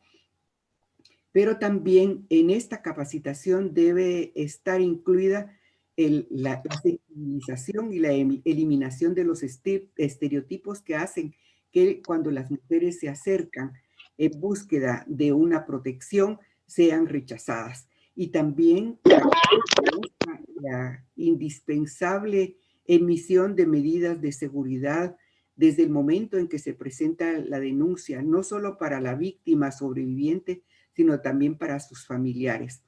La investigación, para que haya esa correlación que hemos visto muy débil en el reflejo que nos da el documento que estamos comentando, esa correlación que debe haber entre las denuncias y las sentencias producidas en los casos de violencia contra las mujeres, tiene que ser una investigación con enfoque de género y de derechos humanos, que tanto en la investigación como en las otras fases del proceso se aplique la debida diligencia, que es uno de los elementos específicos e importantes de la Convención de Belém do Pará, la aplicación de protocolos que ya existen para la investigación, como el protocolo latinoamericano para la investigación de muertes violentas de mujeres, feminicidio, pero también para que se amplíe la posibilidad de ir previniendo y de ir eliminando la violencia contra las mujeres, es necesaria la divulgación de los derechos de las mujeres, la divulgación de dónde existen los servicios para que las mujeres conozcan sus derechos, para que las mujeres sepan cómo hacer valer sus derechos. Y esto pues incluye no solamente a los propios estados, sino a los medios de comunicación, que ya la propia Convención de Belén do Pará dice que tienen un papel importante que jugar para dar a conocer todos estos problemas que atraviesan las mujeres, y de esa cuenta, pues encomendar no solamente al Estado, sino también a la sociedad y a los medios de comunicación en el combate y en la prevención de la violencia contra las mujeres. Es importante recordar que para que todo esto sea necesario, sea efectivo, para que sea efectivo es indispensable contar con presupuestos nacionales que apliquen todo lo considerado en las leyes nacionales, y desde ahí podamos poder contar también con esa obligación que se tiene, con ese compromiso que se tiene desde los instrumentos internacionales, desde la Convención de Belén do Pará, de recopilar las estadísticas y de interpretar las estadísticas, de rendir informes sobre las estadísticas desagregadas, no solamente por sexo, sino también por etnia, por diversidad, por todas las discriminaciones que se dan en la interseccionalidad que afecta a grupos de mujeres y a mujeres en lo individual. Para eso, pues, nos servirá como punto de apoyo para mejorar las políticas públicas, los programas y las acciones que los estados tienen que llevar a cabo en la prevención, en la sanción, en la investigación, en la atención y en la erradicación de la violencia contra las mujeres, incluyendo también la reparación y las garantías de no repetición. Yo aquí me quedo, no sé si hay alguna otra cosa que tú quieras que diga.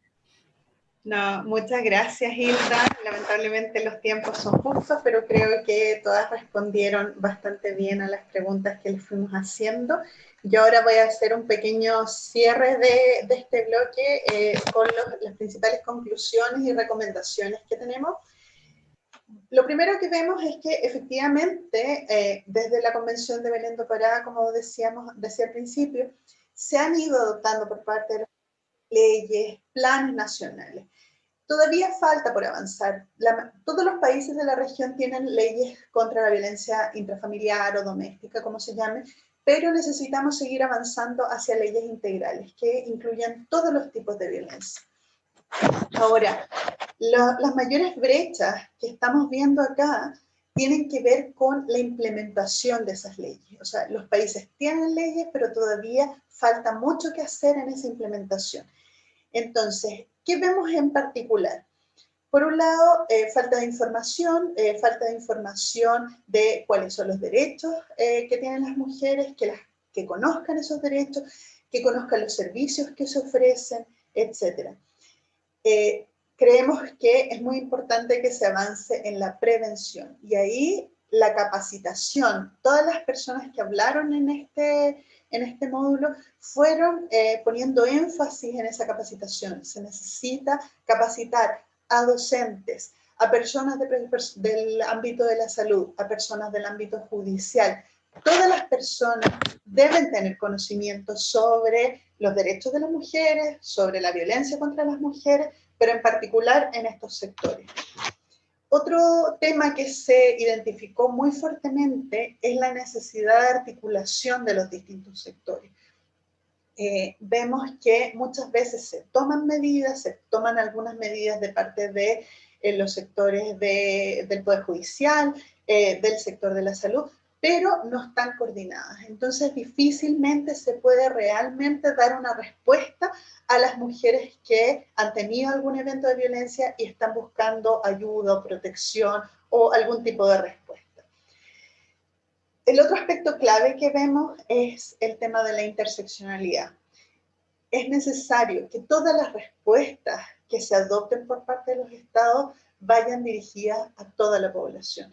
Eso implica trabajar en la cobertura estatal, entonces que los servicios, que las policías que van a recibir denuncias, etcétera, estén en todo el territorio, incluyendo los sectores rurales. Pero también considerando las diferencias entre las distintas mujeres, las distintas condiciones en que se encuentran las mujeres. Por ejemplo, las distintas etnias, y un tema es la cultura misma de esas mujeres y otro tema es la lengua. Entonces, todos los servicios tienen que tener consideración a eso. Entonces, hay que incorporar lenguaje de señas, las lenguas indígenas, y todo lo que sea necesario para que las mujeres puedan acceder. Que puedan acceder físicamente. ¿Qué pasa con las mujeres que se encuentran con algún nivel de discapacidad visual o para poder caminar? Entonces, es muy importante que podamos seguir trabajando en eso. Las confianzas son muy importantes. Al respecto, Hilda, por ejemplo, se refirió fundamentalmente a eso, y cómo seguir trabajando en que las mujeres puedan acceder a las policías, al Poder Judicial, y sepan que se les va a dar una respuesta, que no se les va a decir que eso no es grave, que eso no es importante, sino que se les va a acoger, van a haber servicios para darles una respuesta inmediata, pero además va a haber un acompañamiento en el proceso judicial, en donde además se debe trabajar bastante, porque lo que veíamos en este informe, por un lado, no tenemos suficiente información de cuántas sentencias hay, pero la información que tenemos nos indica que las sentencias son absolutamente insuficientes, que no se está sancionando los hechos de violencia contra las mujeres, con lo cual se les está dando un mensaje de que esa violencia no es importante. Es importante que a nivel estatal los presupuestos sean suficientes. Sin presupuesto no se va a poder tener servicio, no se va a poder tener una respuesta que efectivamente reciba a las mujeres y les dé una respuesta que es efectiva. Finalmente, algunas recomendaciones específicas que fuimos destacando. Lo importante entonces es el trabajo en la efectividad de las leyes, entonces no solo en contar con leyes, sino en su efectividad, fortalecer las capacidades estatales en la cobertura de servicios, de evaluación, del número de personal, seguimiento, evaluación, mayores esfuerzos en el cumplimiento de la legislación. Para eso también es necesario que se haga una evaluación de cuál es ese nivel de cumplimiento. De repente tenemos, por ejemplo, campañas, pero no sabemos cómo están llegando esas campañas, cuál es el nivel de efectividad. Entonces tenemos que ir haciendo esfuerzos e investigación de todas las cosas que se van haciendo por parte del Estado. Otro aspecto muy relevante, lo que les decía, es mejorar la interacción, la coordinación y la cooperación entre las distintas instituciones. Equiparar la cantidad de casos atendidos con los denunciados. Entonces, en el ámbito justamente del sector de acceso a la justicia, es algo que se tiene que seguir trabajando muchísimo. Todavía nos falta muy poca información. Lo que vemos constantemente en las rondas de evaluación es que recibimos muy poca información, que la información es poco relevante. Entonces, lo primero que tenemos que saber es qué es lo que está pasando, qué es lo que está pasando a nivel del Poder Judicial, y luego qué pasa con la sentencia, si se está incorporando una investigación con información y de derechos humanos, etc. Hay muchas otras recomendaciones. Creo que para eso revisar el informe que hemos sacado, y bueno, yo lo dejaría hasta aquí para que podamos seguir avanzando. Les agradezco mucho y le devuelvo la palabra a Naus. Muchísimas gracias, Tatiana. Excelente resumen, ¿no?, de este intercambio tan rico. Muchísimas gracias a ti, Tatiana, a Marcela, a Mirta, a Leila, a Hilda. Realmente ha sido un privilegio escucharlas. Sabemos que bueno, tienen mucho que decir y la verdad les quiero invitar a que el próximo año, ¿no? En el próximo ciclo de webinars podamos contar con ustedes también para hacer unas reflexiones más en profundidad sobre algunos de los temas que ustedes han planteado, sobre el tema de prevención, qué funciona y qué no funciona, sobre el tema de esa mirada a la capacitación como algo sistémico, ¿no? Y continuo, permanente, que todas ustedes han insistido, sobre el tema de coordinación multisectorial, interseccionalidad, impunidad. Bueno, ha sido realmente muy rico. En tan poco tiempo han podido resumir muchos de esos grandes desafíos que enfrentamos y el de la información, que me parece que también tú resaltabas ahora, Tatiana, que este informe releva muy claramente dónde nos falta información por parte de los estados. Así que muchísimas gracias a todas por su generosidad, ¿no? Y su tiempo en esta webinar. Queremos ahora abrir por unos minutitos, porque sabemos que estamos contra el tiempo, algunas intervenciones. Tenemos a varias ministras y equipos técnicos de los diferentes ministerios conectados. Quiero agradecerles su tiempo, su dedicación. Sabemos que son tiempos muy difíciles con este final de año y en el marco de los 16 días de activismo, pero bueno, quisiéramos dar la palabra a Nilda Romero, ministra de Paraguay, ministra de la Mujer de Paraguay. Adelante, ministra.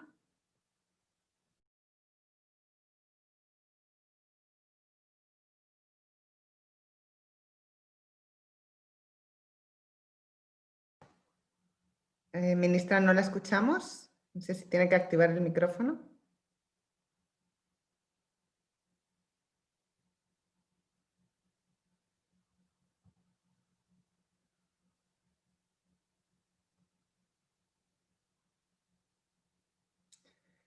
Creo que no funciona. ¿Me pueden confirmar que me escuchan a mí? Porque mi conexión está muy mala. Sí, Neus, te escuchamos bien y la ministra está con la posibilidad de abrir micrófono y cámara, pero bueno. Bueno, yo creo que tal vez ahí hay algún problema. Entiendo que estaba también la ministra de Panamá, Doringa Ortega, pero que también tiene problemas de micrófono.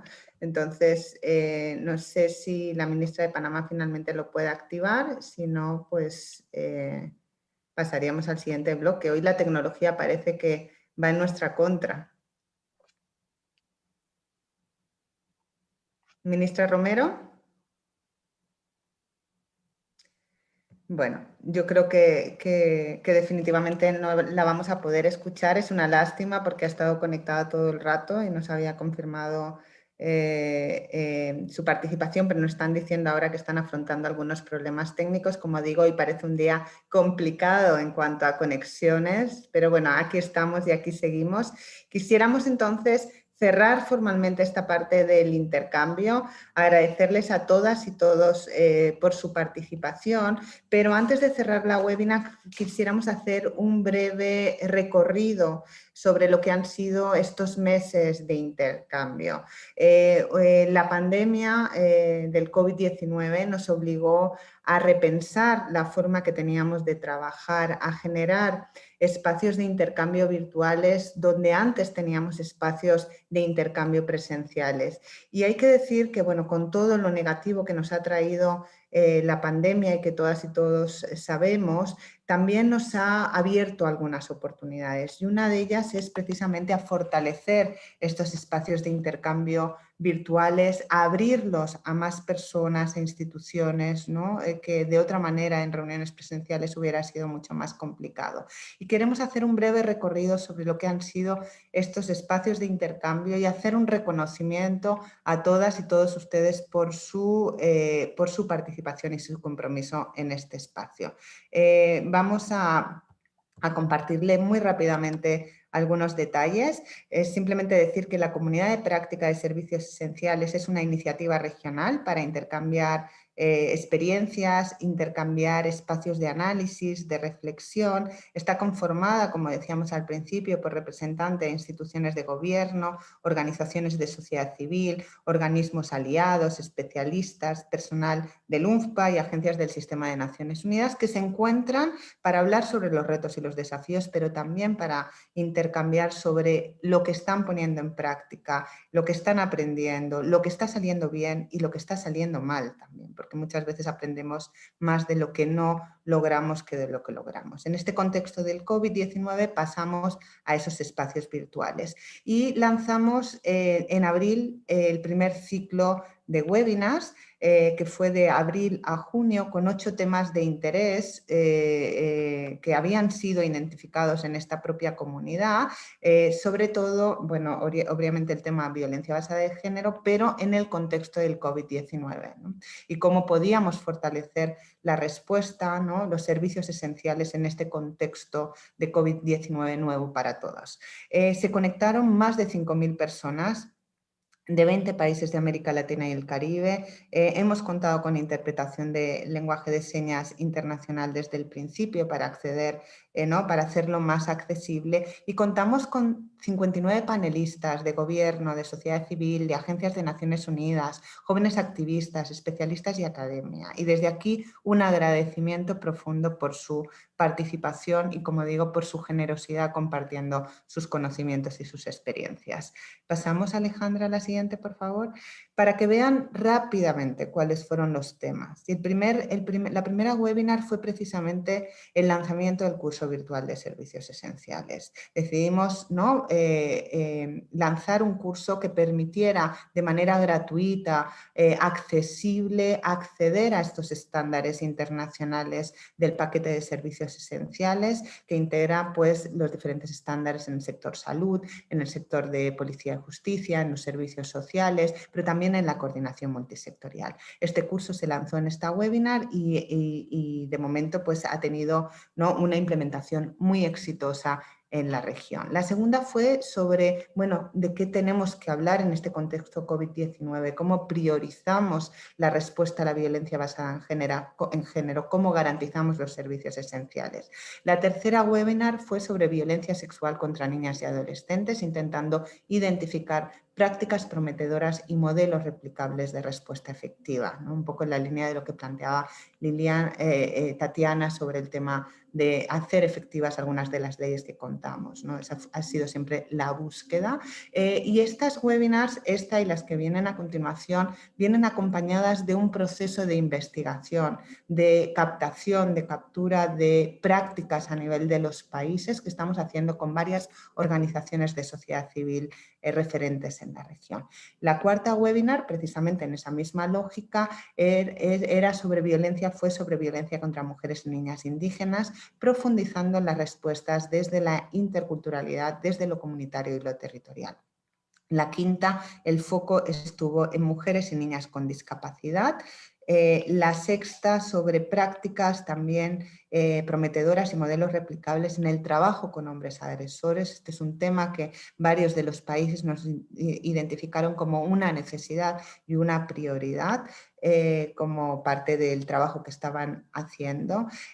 La séptima webinar fue la presentación de la guía paso a paso para la atención telefónica y servicios remotos. Esta es una guía que elaboramos desde el Fondo de Población de Naciones Unidas en un tiempo récord también, porque fue una solicitud de los propios gobiernos, ¿no? En este traspaso de servicios desde una mirada más tradicional, presencial, a los servicios remotos y la necesidad de fortalecer esos servicios. Y la última de ese primer ciclo de webinar fueron las intersecciones, esta relación entre la violencia contra las niñas y los niños y la violencia contra las mujeres, que fue una webinar que coorganizamos juntamente con UNICEF. Pasamos a la siguiente.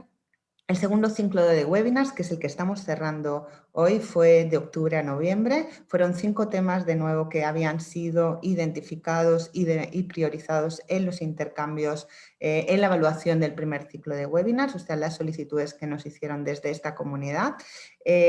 Temas, por ejemplo, bueno, los vamos a ver a continuación, pero en este segundo ciclo de webinars tuvimos alrededor de 2.000 personas participando activamente, a veces conectadas, a veces a través de luego el seguimiento de las webinars en el canal YouTube, de 20 países con traducción al lenguaje de señas e interpretación al inglés. Contamos con 41 panelistas, de nuevo representantes de gobierno, sociedad civil, agencias de Naciones Unidas, activistas, especialistas, etc.